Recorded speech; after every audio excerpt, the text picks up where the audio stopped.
Hello, everyone. Welcome for today's study, Spiritism Inspiring Lives. And we have the pleasure today to facilitate the team Peace of Mind, our friend from Ireland, Stevan Bertozzo, who will be facilitating this stream for us. We will start this meeting inviting everyone, all of us who are here, all of those who may be joining us throughout the talk, to initiate it with our moment of internal harmonization so that we can choose to calm our minds, our hearts, for this special spiritual moment in our existences. Ourselves and all of those in the spirit who are also with us. Let's take these moments, breathe in, breathe out, so that we can bring the focus of our attention within ourselves, as immortal spirits as we all are, children of God, created by God with love in order to learn to love, beings essentially of goodness, learners of the divine laws. We start this meeting by expressing our gratitude for everything what God presents us as tools for our evolution. Our gratitude for the Spiritism in our existences, enlightening our minds, touching our hearts, so that we can choose freely to engage in our renewal process, spiritualizing ourselves, improving ourselves, every and each one of us, involved in the vibrations of the divine love since our creation. May we take this opportunity to expand our consciousness, renew ideas, concepts, actualizing ourselves. And in that way, we start our meeting today. So be it. Once more, we welcome everyone, and especially you, Stevan Bertozzo. Welcome to the Spiritist Psychological Society. Once more, it's always a pleasure to have you amongst us and learn also with you. Stevan lives in Dublin, Ireland, and he is the director of the Irish Spiritist Federation. So in that way, we hand it over to you, and I will be on the back here. Okay. Thank you, Vanessa. Thank you for the invitation. Thank you for the Spiritist Psychological Society for the invitation to be here with you all today. And today we're going to talk about peace of mind. That was the proposed topic for us today. And we will go through some aspects here. It was very interesting for us to understand what is peace of mind, what Kardec thought about peace of mind, and we have interesting findings there. Okay, so shall we start? If you have any questions, please ask your questions. You can write your questions, and we will answer at the end of the presentation. Okay, so peace of mind. The word peace is commonly used in two senses. Once we have an internal feeling, and once we have a relationship between humans. Example, internal feeling is I am in peace of mind with myself. I'm guilt-free, I'm okay. In terms of relationship, it is, oh, the world is in peace because we don't have any war since X date. So it is a collective peace of mind. So both are connected, and we will understand how how is the relationship between both. When we say we have no war, just peace, or when you are in silence, does that mean you are in peace of mind? Think yourself. when you are in silence, let's say you are in a quiet room, no noise, no nothing, just you and your way to express yourself. Are you in peace of mind? I'll give you the answer in a bit. When the world is not in is not in heavy war, there's no conflicts. Let's imagine everything's perfect. It's peace of mind. And the answer for this is no. It's a simple no. Because you can be in your room with yourself, no sounds. You can put a nice music. You can have a essential oil. You can be in a very zen room, but you're conscious, always gonna point the fingers towards to yourself. In a world when it's not in war, it doesn't mean it is in peace, because we don't know if we have some other relations. Some small groups are planning a attack, next phase. People are killing each other. We don't have war in the way we know by the word war, but we have a violence inside the cities, police, all this type of violence we know. We have problems with the race, the religion. So we need more in order to have peace. So in the question 922 of the Spirits book, Kardec asked to the spirits, earthly happiness is relative to the position of each person, and what might be enough for the happiness of one person may represent a misfortune for another. Is there nonetheless a measure of happiness common to everyone? So, what Kardec asked here is, we always have different viewpoints. What is good for me, perhaps not good for you, the other way around. But what Kardec said, is there any common sense? Is there any common point in which everybody gonna be in peace, everybody gonna be happy? And the spirits gave a wonderful, wonderful answer. And they also divided this answer in two pieces. With respect to material life, the possession of what is necessary. With respect of moral life, a clear conscience and faith in the future. This is such a wonderful answer because, in terms of material life, we need to be happy because we're seeing a lot of people, a lot of suicides for by these we consider rich people. They are famous, they have millions in their bank account, they have nice cars, good relationships, but at the end they try to kill themselves. And how many times we listen people saying, "Oh, if I had that job, if I have that money, I would be happy." But the balance here is, what's the difference between superfluous and necessary?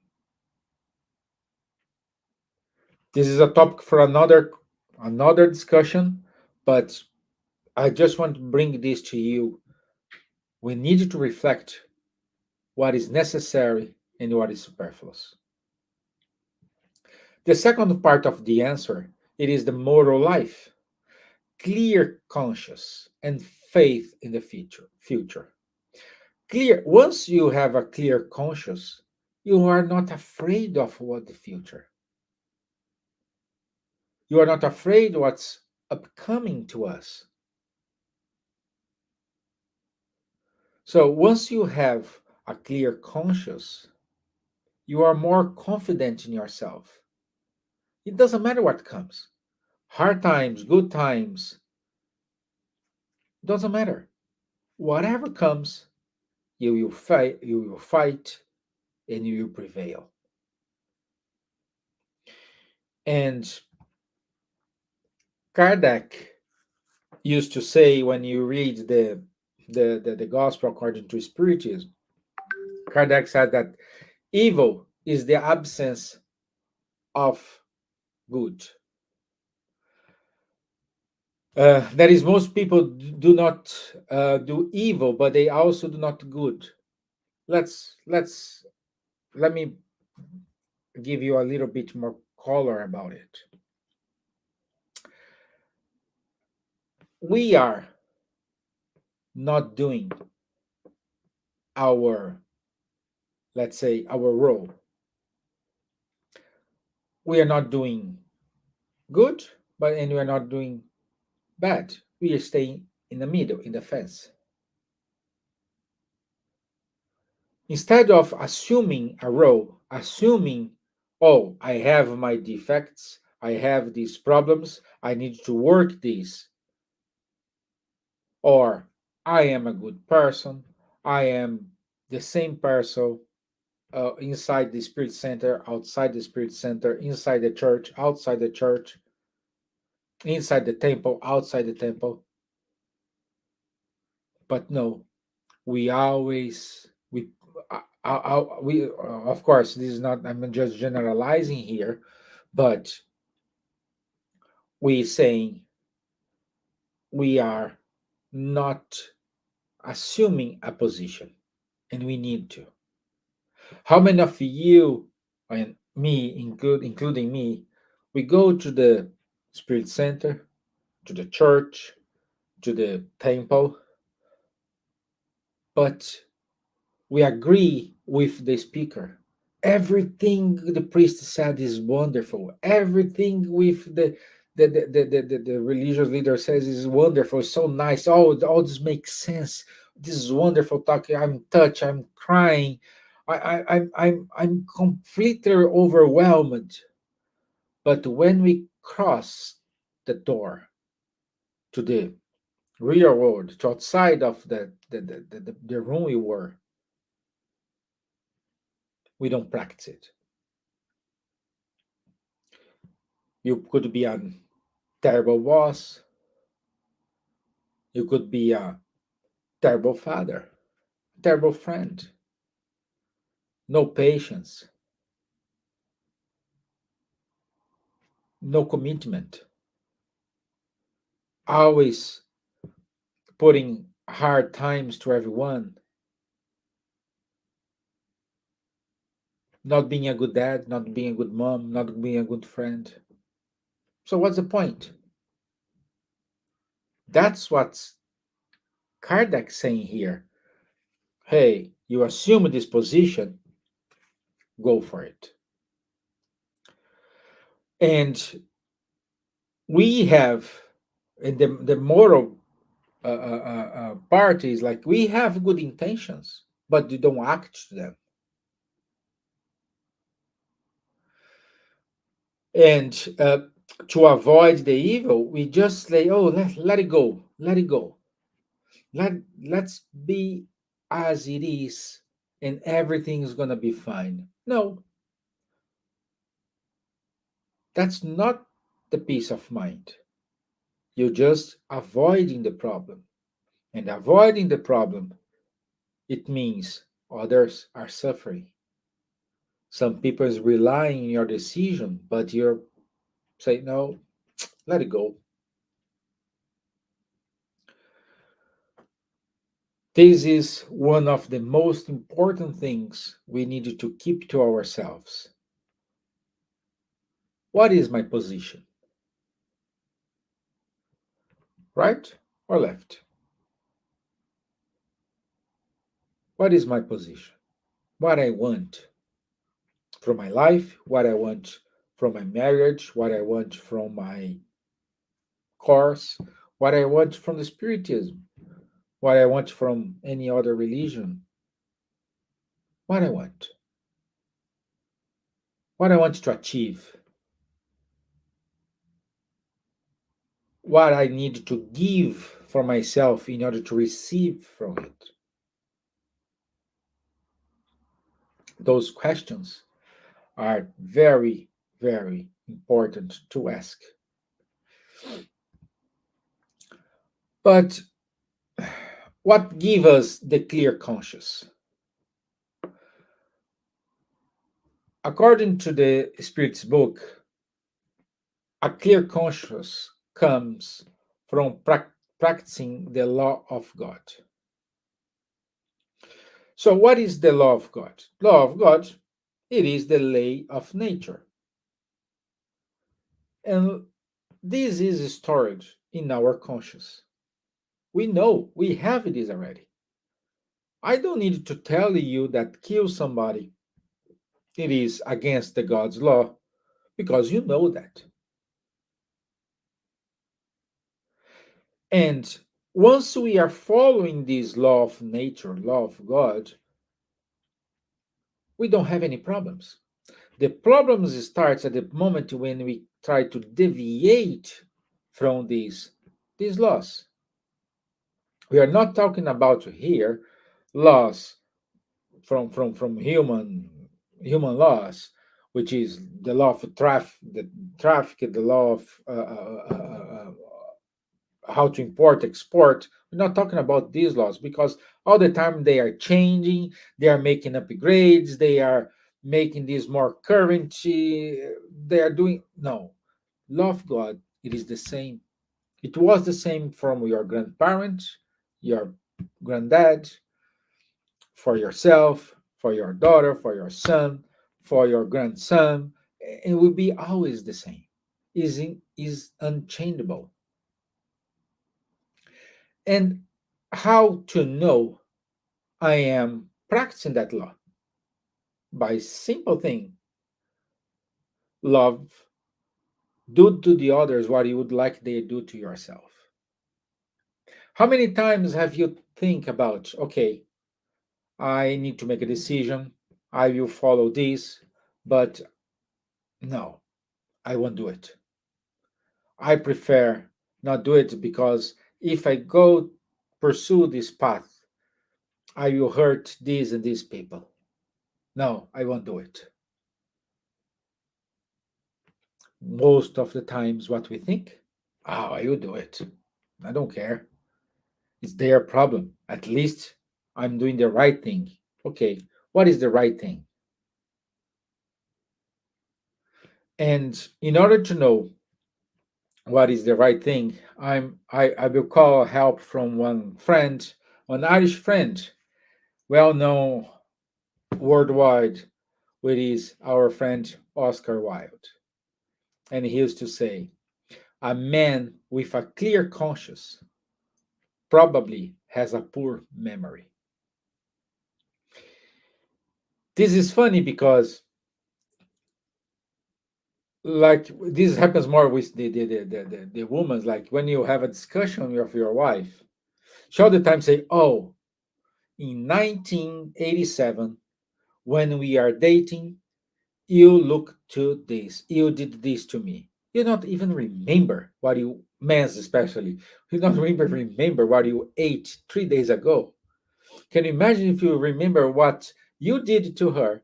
What was your action in 1987? But it's more like this. You are hurt today, let it go. You are on the traffic, someone just cut your way.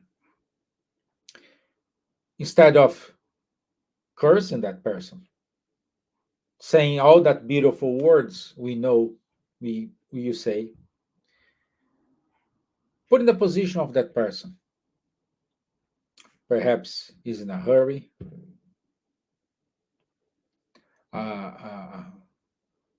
His wife is on labor. Someone from school called because his son or his daughter it's in a poor moment. Perhaps you're saying, oh no, this is not going to happen. The guy just cut my way because even though it is this, but think about it. Try to put this in your mind. Try to act like this. Try to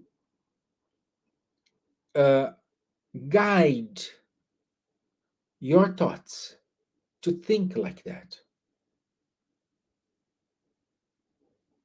Because when you think like this, you will not make problems to you throughout your day. When this episode happens early in the morning, I bet you will have a very tough day, a very, very, very rough day. However, if you're saying, "Oh, he's in a hurry. He won in the lottery and he needs to get his prize," it will not affect you. Remember, we are vibration, and depends how you vibrate, you connect with the spirits in that vibration. If your vibration is lower, you're going to connect with spirits on that vibration.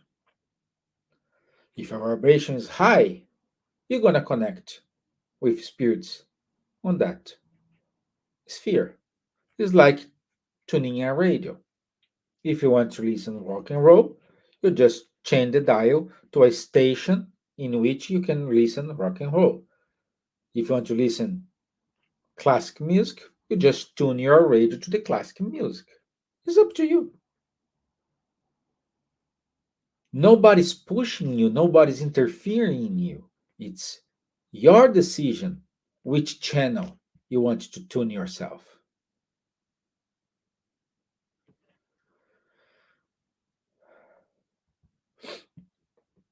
In the third part of the Spirit's book, we have the 10 moral laws.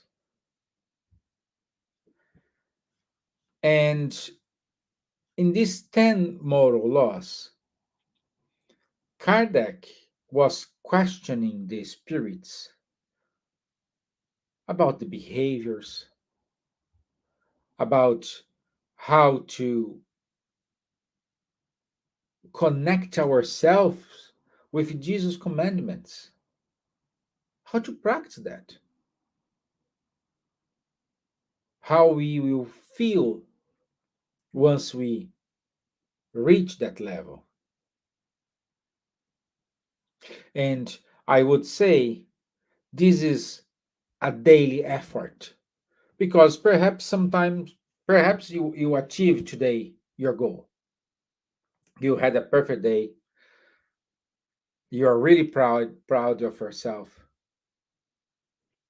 Tomorrow, you may have different challenges, and it's not going to be a good day. This is bad. No, this is good. This is good because you are able to identify your change of attitudes, change of patterns. And the next step is okay, I am in this situation and I get angry when it happens. So you will start to know yourself. This is the best advice we may have. Know yourself. Do you know what makes you angry? Do you know what makes you happy? Do you know what is important? Do you know how to prioritize tasks, things for your life, for yourself? Do you know how to connect yourself with the others? You need to know yourself. I need to know myself. And this is a daily task. Every single day we need to try. Sometimes we're going to win, sometimes we're going to lose. But I guarantee, my friends, we are on the right path. So, uh, the peace we said so far, it is the moral peace, the moral part. Now we're gonna approach with the peace in the relationships, the peace in the workplace, the peace in the social environment, the peace among nations. So, and it's common because of the difference of cultures. What is good for me, looks fine for me, but for the other people, no, wow, this is so awkward. But the peace in a in a in a relationship, it starts when you start to get individual peace.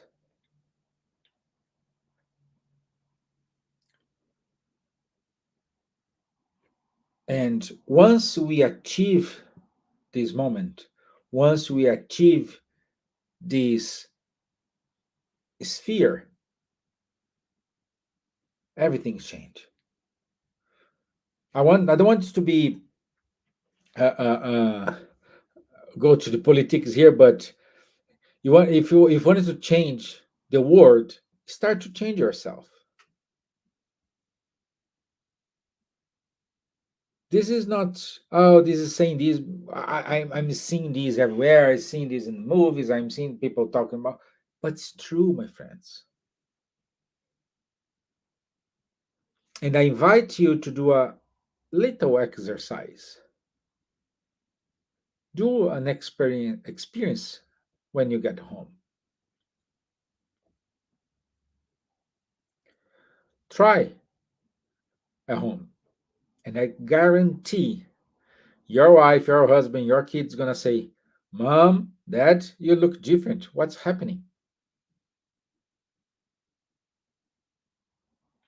If they note, everybody gonna note.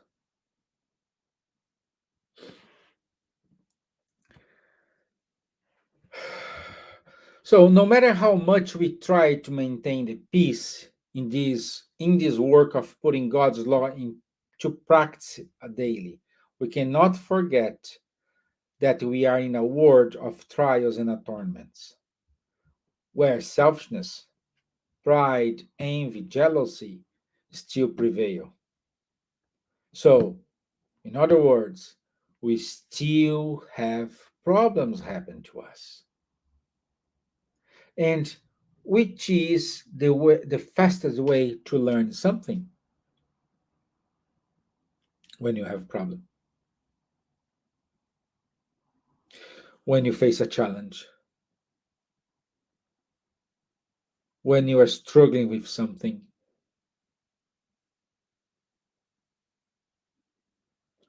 So, in those moments, we need to understand how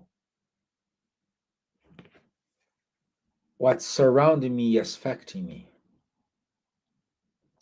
And unfortunately, this reach to circle of friends.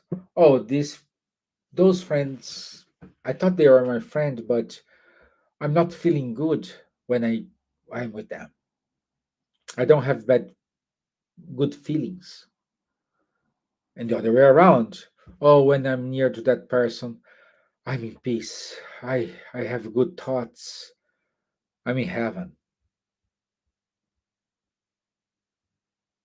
It means you need to review your friends. Review people are surrounding you.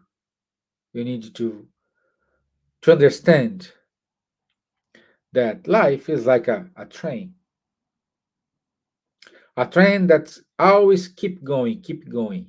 And every station the train stops, people get on the train and people get off the train.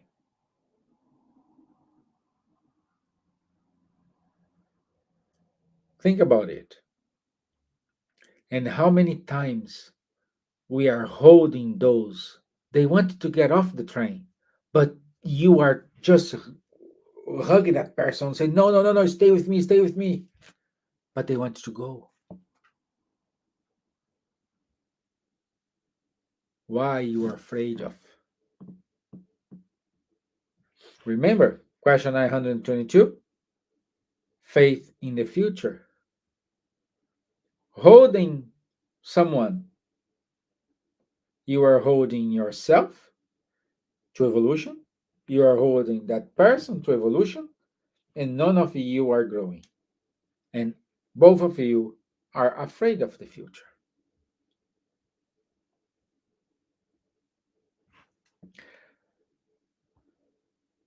So, this is a world of trials and expiations. As we said, is dominated by horrible things, but it's everything is connected. Everything has a kind of a ramification which reach someone. It's like a spider web. If you touch here, it shakes the entire web. Same thing for us. Example, the economy. If someone says something, like especially those countries we say to run the economy, like the United States runs the entire economy. If the president of the Federal Reserve says something, the price of the dollar goes up or go down. What you can do about it? Nothing. It's not because you don't want the price goes down, the price won't go down.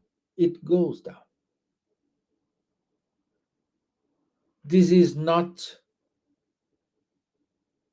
in your power to decide.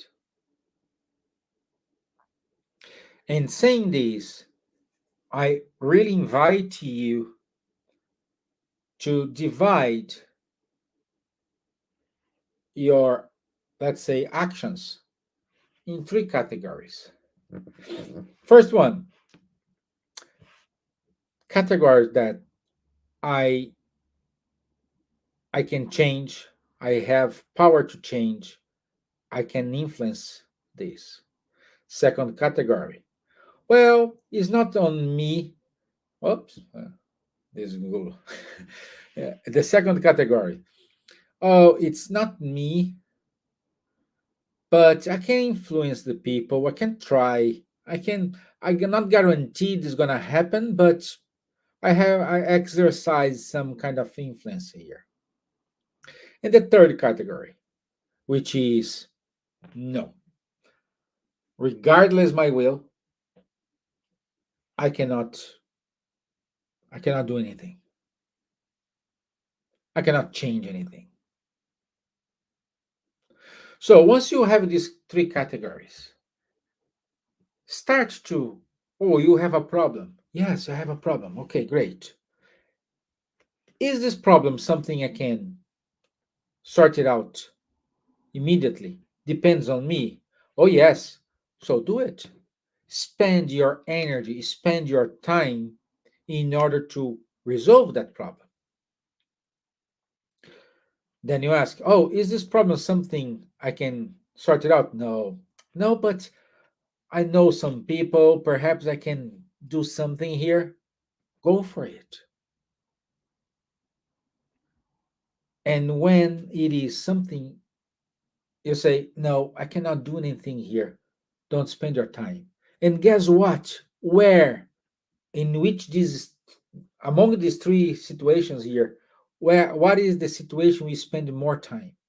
Trying to fix things that we don't have any kind of influence.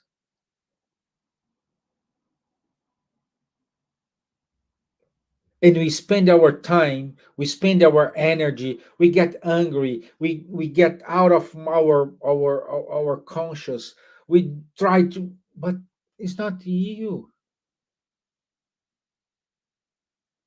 It's not up to you to decide it. But we keep trying, insisting, we try to convince, we try to, no. If the president of the Federal Reserve says something and the dollar goes down, go down. Or go up, go up.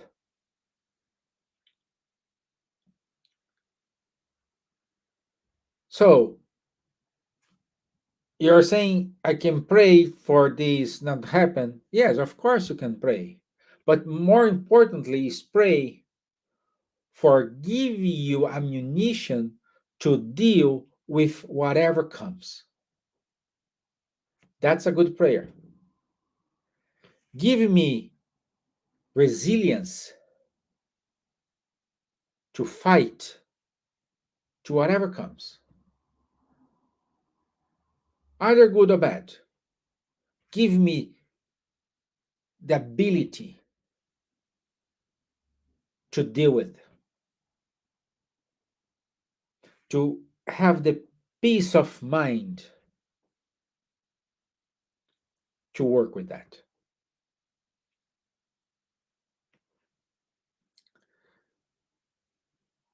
Think about it, my friends. And then when we talk about peace, we always remember the phrase from Jesus when he said, no one, my peace I give you, I 1 second, I forgot. No, it's not here. I give you my peace I give to you. So, what is this peace? What it is a peacemaker? Peacemaker is a man who possesses within himself ability to proportion to give us the peace. That is we will see in the next slide a Brazilian author. His name is Humberto Roden, and he says um, the peace within us establish and stabilize peace within himself. We only achieve peace when we establish and we stabilize peace with us. So, in other words, when we reach that level, but we need to keep that level. It's not reach one day, the other day no. One day, another day no. This is a path. This goes ups and down. As I said, it is a path to reach the peace. But you will only be a peacemaker once you retain. You will stop shifting and you are more steady. No one can promote peace if he does not cultivate it within himself. That's the law. No one can promote peace if he cannot cultivate it within himself. And being peaceful is not returning evil to someone.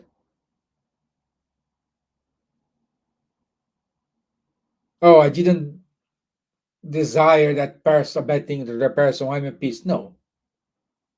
Not returning evil to someone is your moral obligation. Remember the third part of the Spirit's book? That's the part.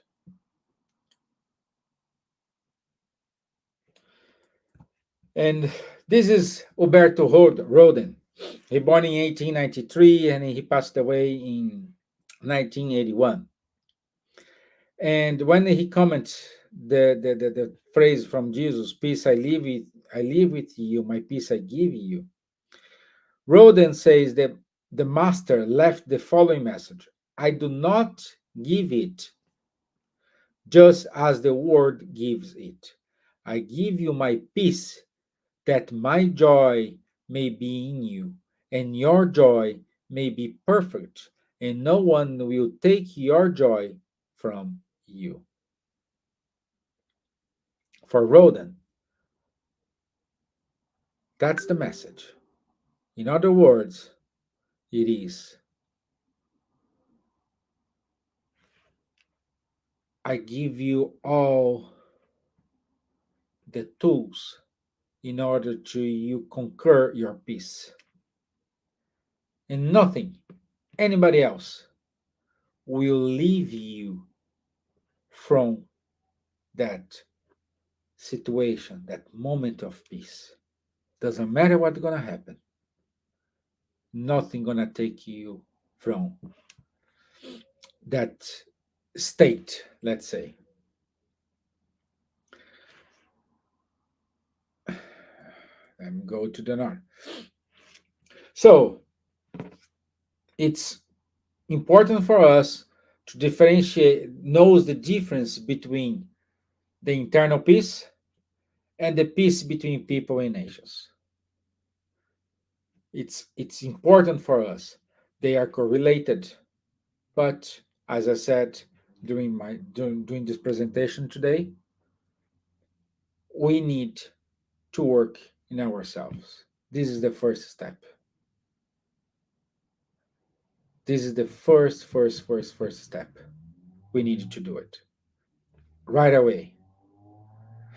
With our imperfections, we need to become perfect. With our problems, we need to become a problem solver. How? Just trying. Just not be in the fence. Assume a position. Even though this position is not what the society say, oh, you must go. No, be yourself. Be yourself. Assume your imperfections, your perfections,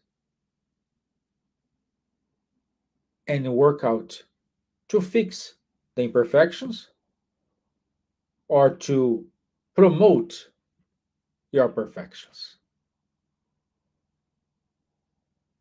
But at least you are doing something. At least you are working something. At least you are improving yourself. At least you are knowing yourself. At least you will know